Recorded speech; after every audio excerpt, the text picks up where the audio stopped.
C'est Thomas Borrez, c'est l'actu ciné comme tous les mercredis. On débute, Thomas, avec l'un des films très remarqués lors du dernier festival de Cannes, Trois visages de l'Iranien Jafar Panahi. Jafar Panahi, c'est comme ça qu'on le prononce exactement. Il a gagné le prix du scénario et c'était une première en compétition pour le cinéaste iranien de Taxi à Téhéran.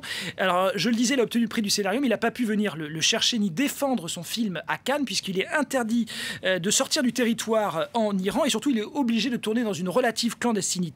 Voilà, alors son dernier film s'appelle donc Trois visages et ça commence par une vidéo sur un téléphone portable où on voit une jeune fille qui aspire à devenir comédienne, qui met en scène son suicide et elle accuse, avant de mourir, une célèbre actrice de ne pas avoir répondu à ses appels pour l'aider à réaliser son rêve. Alors troublée par ces terribles accusations, l'actrice en question décide de se rendre en voiture dans le petit village au nord-ouest du pays où habitait la jeune fille pour voir si elle s'est vraiment suicidée et elle est accompagnée dans son périple avec le réalisateur Jafar Panahi. Oui, il s'agit bien d'une fiction, regardez. زندگی برام رسیدن به چیزی که دوست داشتم بود. خانواده‌ام می‌بینن، فیلم‌های شما رو دیدن، حرفتون رو گوش میدادن. برام راهی نمونده بود دیگه.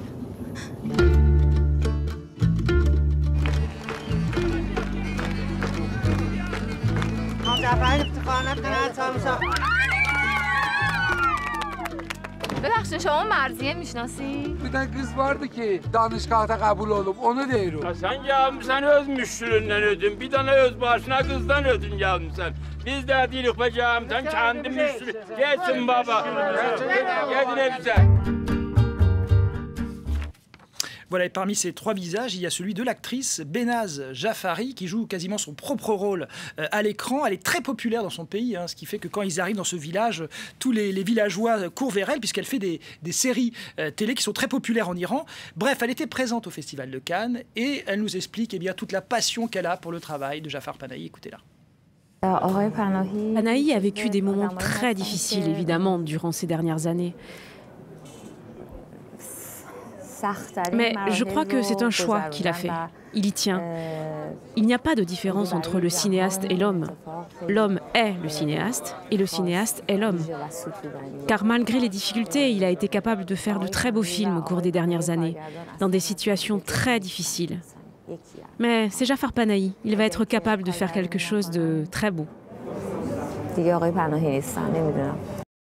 Ces trois visages sont-ils convaincants, Thomas? Oui, très convaincants, parce que c'est vrai qu'à travers cette enquête qui mélange fiction et réel, Panahi filme autant le portrait d'un village proche donc, de la frontière turque, prisonnier vraiment de ses traditions, où le désir d'émancipation d'une jeune fille est très mal perçu, mais c'est aussi une réflexion, comme toujours chez Jafar Panahi, sur la vérité des images et le mensonge de la parole. Ce qui bluffe aussi ici, c'est malgré le côté très précaire et très minimaliste, c'est la mise en scène sidérante de fluidité de Jafar Panahi, où on voit des plans qu'on ne soupçonne même pas comme ça à l'œil nu, des plans séquences extrêmement élaborés, et notamment des plans expressifs. Je pense par exemple à un moment une scène de nuit où on voit trois femmes qui dansent en ombre chinoise derrière une fenêtre. C'est très expressif. Il y a aussi le plan de la toute fin du film, dont je ne révélerai rien, qui est désarmant d'expressivité. Voilà, il a gagné un prix du scénario, il aurait pas même pu obtenir une Palme d'Or. C'est dit, les trois visages, c'est ça, de Jafar Panahi. On en vient à présent au dernier film des frères Taviani. Voilà, il s'appelle Una questione privata, excusez-moi pour mon italien, même si j'ai mis l'accent. Alors, il s'agit non seulement du dernier, mais surtout de l'ultime film des frères Taviani, puisque Vittorio Taviani, le plus âgé des deux frères, est décédé à l'âge de 88 ans, c'était le 15 avril dernier, laissant donc son frère Paolo, 86 ans tout de même, seul héritier d'une œuvre gigantesque couronnée de nombreux prix, dont une Palme d'Or. Alors, Una questione privata est adapté d'un roman de Beppe Fenoglio. Alors, on est en 1943, dans le Piémont. L'Italie tout entière nage dans un épais brouillard et on va suivre l'épopée de Milton. On les voit là, les deux frères. L'épopée de Milton, c'est un partisan qui va essayer de sauver son ami, prisonnier des fascistes. Mais au milieu de tout ça, il y a une femme que les deux hommes aiment tous les deux. Elle s'appelle Fulvia. Film de guerre, mélodrame, un peu des deux. Regardez.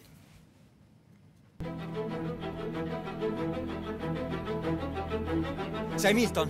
Sì, cerco Giorgio, non era con voi?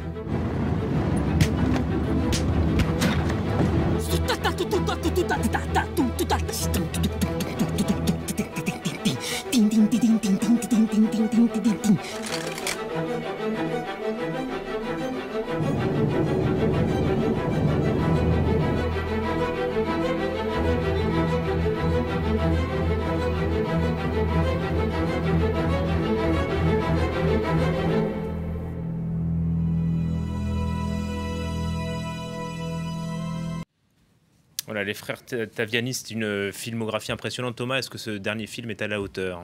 Non seulement il est à hauteur, mais justement il rappelle presque, ça fait magnifiquement la boucle, parce que ce film où l'histoire avec un grand H permet d'explorer au plus profond l'âme d'un pays, l'Italie en l'occurrence, et puis avec ce récit qui prend presque des allures de conte par moment, ça rappelle l'une de leurs plus belles œuvres qui s'appelle Padre Padrone, mais loin d'être un retour vers le passé des frères Taviani, ils restaient toujours très très très modernes, notamment dans leur utilisation de la caméra numérique et de cette image numérique qui en général est trop clean pour certains réalisateurs. Eux, ils arrivent justement à en faire quelque chose de très expressif et de bouger les perspectives.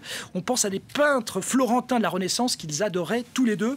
En deux mots, le palmarès des deux frères, c'est une Palme d'Or en 77 pour Padre Padrone, un Grand Prix du jury en 82 pour La Nuit de San Lorenzo, en 86 Lion d'Or pour l'ensemble de leur carrière, et enfin un Ours d'Or à Berlin en 2012 pour César doit mourir. Chapeau. Sacré palmarès. Voilà. Allez, on termine avec un autre grand nom du cinéma. Celui-là est américain, Brian De Palma. Et bien vivant, l'immense Brian De Palma est à Paris, il a 77 ans. Et pourquoi il est à Paris?